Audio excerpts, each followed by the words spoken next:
Good morning. Thanks for tuning in today. This is kind of a follow-up video of sorts. Our friend Jim, who has been with us before, he did a talk about sailing ships and concerns of modeling sailing ships. Caught our video about the Pocher. I've been told it's Pocher, not Pocher. 1/8 scale kit of the 917 Porsche, which got a lot of views. So there's clearly interest in this type of thing. So Jim, having watched the video, said, hey, I've got some vintage Pocher, and I've got one of the more recent offerings in the sports car line. He'd be happy to bring them out and show them off, and we would unbox this baby and show you what you get inside. This is being the old school, and this being the more like the 917 Porsche version. So, Jim, take it away. Yeah. Well, as Bill said, there was an awful lot of interest in the previous unboxing, so we thought, let's show you what the old Pocher kits were like, what they were for, and how many people sort of backed off away from them because they were extremely complicated. They do produce beautiful kits though. Okay, main reason being the original Pocher kits were probably issued, what, 1960s beginning? I think so. Early 60s, or late 60s, early 70s. Okay. Famous for being a 1/8 scale, one of the few manufacturers that made in that scale for vehicles and cars, but also extremely detailed and enormous amounts of parts, which made them difficult. My Rolls Royce, which we will show you the instructions later, 2,600 plus parts. This Alfa Romeo, probably 2,000 plus parts.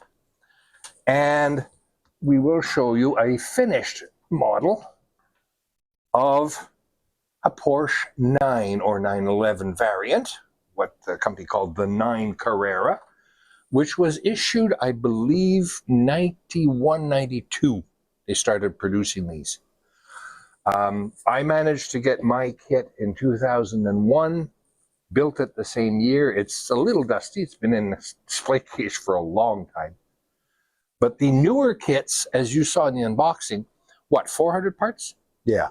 Roughly? Between 350, 400 parts. This is approximately what this was. I'd say 300, maybe 325 parts tops. And as Bill pointed out with the previous video when he unboxed the other one, a lot of pre-cast metal. Almost a die cast, not quite. The main body of the real Porsche car is unibody. This one, the outer shell is plastic, but the underbody of the unibody part is a single stamped metal piece. And it weighs, I'd say, a good 25 pounds. Oh yeah, that's heavy. Perhaps I can get it up. Yeah. So you can see the bottom there of you it. Go. That's a single cast piece as the bottom of the unibody. And closing doors. a lot of little details, but it went together extremely well. There have been kits of what we would call matchbox or dinky cars, kits made in die cast. And they, from a lot of different companies, and those kits are assembled with a screwdriver. This is similar. A lot of this went together simply by screwdriver. The doors are held closed by small magnets. There's individual magnets in the door and in the door frame, just enough to hold them shut as if they would snap in. There's various other details to it too. The steering is movable. The engine hatch opens. The engine is very detailed. It ended up being a very simple kit in some ways because a lot of it was screwed together. Mm-hmm. And I didn't paint this. There's no paint on this kit.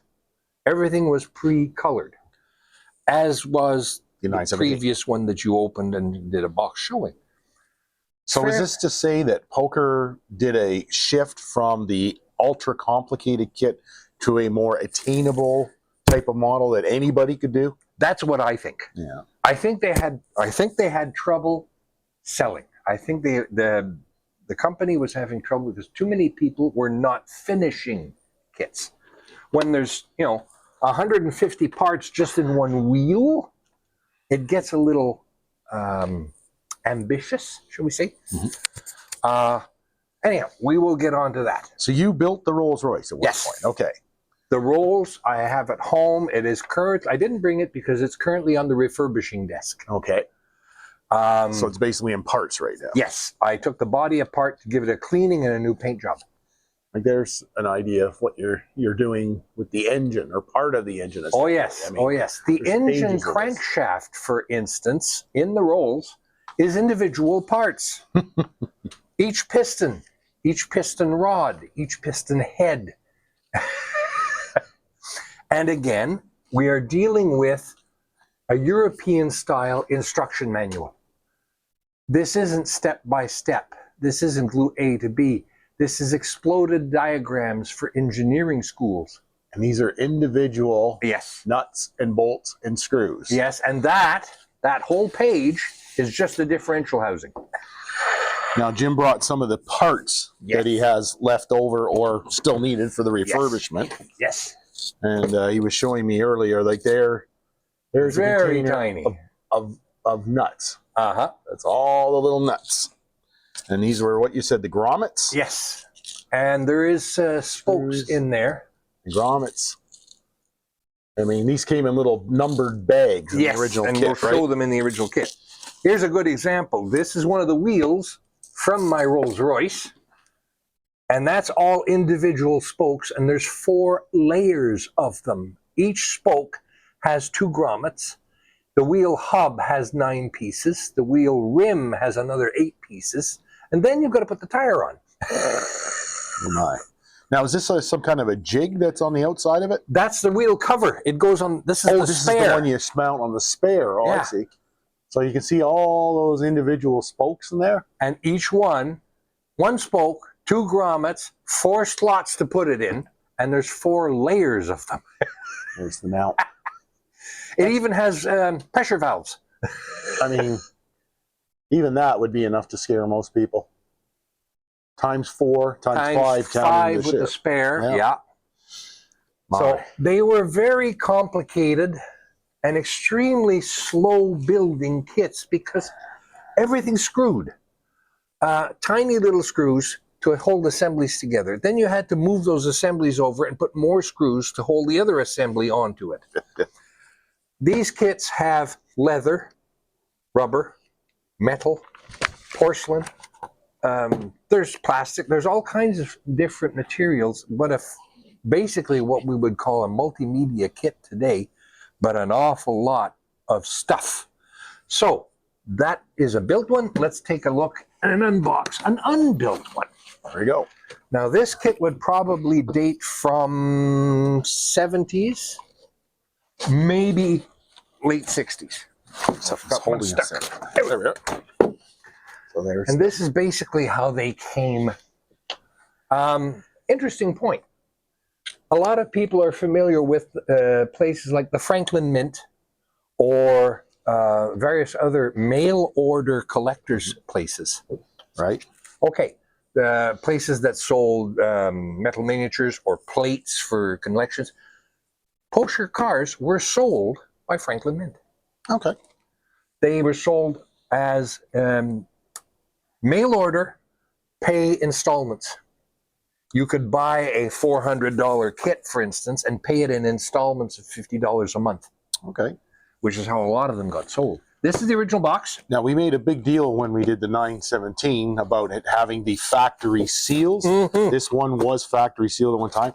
Also came with a certificate Mhm. guaranteeing that it was what it was and that it was guaranteed to all be here. I mean, their reputation was very Yes. important to them. So they made sure you had a certificate of authenticity guaranteeing that all the parts were in this kit. It had been inspected to make sure everything was there.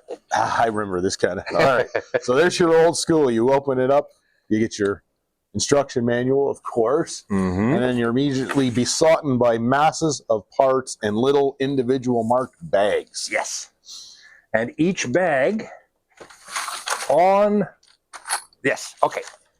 Each bag with its individual parts was listed underneath the name, the number of the bag. Bag 192, for instance, you would look. Each part had an individual number and how many were in the bag. So you could find them. Because the instructions gave you numbers. You know, part number 8 is fine, but part number 963 becomes a little harder. Now, was there a parts layout in Some here of them anywhere? did. Okay. My Rolls, for instance, did have a very large fold-out, Okay. giving a complete list of what was, you know, individual parts listed. This one doesn't appear to. Probably Unless not. it's on another sheet. We can look. There's those famous spoken wheels we were talking about. Yes. Yay! And there's the wire. And there's the frames. Yes. And rubber hosing. Individual headlight backers for reflectors inside the headlights. Lots and lots of individual metal tubing to simulate various hoses, extensions, exhaust systems. And they sent you tools. You had a wrench and a socket wrench that indicated that would fit the screws and things that were in the kit. Now, the trouble with a vintage kit like this Is it loses these bits. bags get a little on the old side, and we've already had an escapee from that bag. Imagine trying to relocate this. Let's hope Jim can figure out which bag that is from. I'm not too worried. As long as it's in the box, we're good. Oh, dear. I like your optimism. Each box usually came with a Pocher catalog. They didn't have many kits, but they were beautiful. Oh, yes. And that shows each one. That's the one here. That's my Rolls Royce. There were 2 versions of the Rolls Royce, by the way. One with 2,600 odd parts, which is the one I have. One with slightly fewer parts, because they reissued, interesting point, because of these wheels, they reissued some of the kits with simpler wheels. Instead of having individual grommets, each layer of the wheel was printed plastic with metal inserts, and it was much easier to build. You just basically put the wheel together with screws.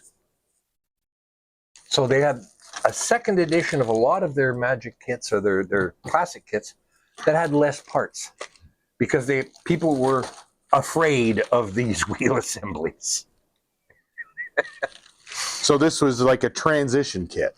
Yes. From, say, that big Rolls Royce you did. Yeah. This is transitioning to Something complicated, simpler. but not as complicated. And then we moved to in order to boost sales, because they Gotcha. were having trouble. Right. And by the 90s, they had decided to go more pre-made, more pre-painted, because you'll notice a lot of this will need painting. Yeah. They went to a more pre-finished look to the kits, making it simpler for people to actually build. And that held on right till today, and as you saw in your unboxing. Exhaust pipe material? I would believe so. Like I said, I haven't actually examined this kit yet. No. It's good. Well, that's kind of neat then. We're kind of doing it with you. Yes. Excellent. Yes. You obtained this last March, you said. Yes, at Torcon. Torcan. The That'd be Toronto Modeler Group Convention. just recently or 1 year This ago? year. Oh, this year. So that's September. You've only had this a couple of months. Yes, All correct. right. So you've only had it 2 months. Yes. All right. There's the chassis sides Mm-hmm. and the connectors at the bottom. There's the front cowl for the radiator. Individual pieces to hold underneath the front chassis. Mhm. This would hold the radiator. Okay. And something you have to keep in mind, their kits were based on the real cars. Pocher brought in the real Rolls-Royce 32 Phantom Coupe. Mm-hmm. They shipped it over from England, took the car apart completely in their factory or studios, and photographed and measured everything. Okay. Then they sent it back after reassembly. They based their kits on the real cars. Okay. That's why an awful lot of this stuff is so hard to put together. There's a sign of them really cutting corners on Yes. this thing. That's a one-piece molded driver's compartment, Yes, and with a they built-in molded seat. the seat in. Yes. Now, normally that seat would have been In leather, and you would have sewn it, and you would have done Exactly. all kinds of detail. I see you picked up a piece of leather or faux leather or something, so that you yes. can cover that at some point and make it a little more authentic looking. Exactly. But that's a real drop from the classic kit Yes. to this. My Rolls, for instance, not only has leather upholstery, which I had to put in, Right. I had to cut out the foam backings for that leather upholstery. Then I had to stitch it. I mean, yes, it was doeskin leather, but that was 50 years ago. The poor stuff's falling apart. That's one of the reasons I'm refurbishing it. Oh dear. Yes. Yeah, just more and more of the same here. Yes. Wheels and fenders. And Mm-hmm. so it's kind of a big plastic kit with a lot of metal extras. Yes. And the occasional rubber and other pieces. And you're still assembling the plastic with screws and nuts. Oh, yes. You're not. Yes. There might be some gluing involved, but it's still mostly screw and bolt assembly. Exactly. Wow. All right. I guess it should be at the bottom. All right. They made these a little, like I said, simpler. As you said, the seats are better. The wheels become a little simpler. A lot of the finicky stuff was tried to remove. On the side of the box, you'll see they were showing the camshaft and drive shaft assemblies, the piston rod assemblies. They were trying to make things a little simpler for people. Please hold on to that part. Yeah. It's making me nervous. Thank you. All right. Now he looks at this side of the box. The motor, the camshafts, the drivetrain. Mm-hmm. Individual sleeves for the pistons. More the same. My Rolls Royce, for instance, has the 1930s hand crank starter at the front, which a lot of cars did. In case it wouldn't start, you put the hand crank on and crank the motor over. If you turn the one on mine, you can. I keep the base plate of the engine, the oil pan plate, off, and there's a mirror under there. When you turn the crankshaft, you see the pistons going up. There were 34 parts just in the crankshaft. Oh my. It's not for everybody. No. But they can be an awful lot of fun. Now let's talk dollars. Now way back in the day when I worked at Hobbyland, that'd be the mid 80s. Poker was still a going thing, and I seem to recall prices on those Rolls Royces running between $900 and $1,200. I seem to recall back then. Yes. Now I know when the company originally went under, or receivership, or whatever process they went through, there was a dump of them on the market. Yes. Pretty low pricing. Yes. They were kind of, Model Expo was dumping them. There was all kind of places dumping them. But I seem to recall $900 to $1,200 depending where you got them back in the day. Yes. And that would translate into 2.5 to 3 times that much in 2024 dollars. So that gives you an idea of, in those days, what the cost of one of these was. Now this one would have been a little lesser. What do you think that would have went for in the day? Okay. When issued, let's say if the Rolls was, I know when they started issuing, the Rolls was their top of the line model. And it ran, I bought mine in 1981, and I paid almost 400 Canadian for it in $81. Okay. So, and this would have been, even in those days. This would have been a little less. This would run maybe $325 to $350, maybe slightly. Yeah. Since then, there's been a lot of up and down. As you said, at one point, a lot of them were dumped on the market because the company was having trouble. Right. And they were trying to refloat, get as much cash as they could. My Porsche 9 here, I got this, luckily, from Squadron Signals in 2001. They had them on sale for $99 in their "we're not sure" category in the flyer, because they said they bought a whole bunch of kits from Pocher, which Pocher said were possibly missing parts. Ooh. Now that can be real tough if your part that's missing is part of the body or the undercarriage. Yeah. But in this case, the only thing that was missing was the drive belt for the engine fan. Oh, and you can fabricate that. And I did. Perfect. So I got this one for a very good price at $99. Excellent. But as everybody who's been on the internet and been on eBay and looking at various kits, especially these kits, the prices are absolutely wild. Yeah. 2 weeks ago, I saw this kit on eBay for $1,700 US. Ooh. I was lucky. I got it at the convention in Toronto. I got it for $350 Canadian. Canadian. Good. But you're an enthusiast and you're going to build it. So that's Yes. not speculating. That's not buying for future, whatever. No, I'm buying to build, because they're fun. Good. They're very hard to do sometimes, but they are fun. Like we say at the Hobby Center, hobbies should be fun, and clearly in Jim's case, they are fun. So Jim, I'd like to thank you for sharing this with us. I hope you all enjoyed it. I hope this was a suitable follow-up to our other Pocher kit. I have somebody sniffing around for a Lotus 72D Formula One car from Pocher. Let's see if he actually goes for it, because I made him promise if he does, we're going to do a video on that. So fingers crossed. Anyways, thanks as always for watching, and we'll see you again in the next video. Bye now.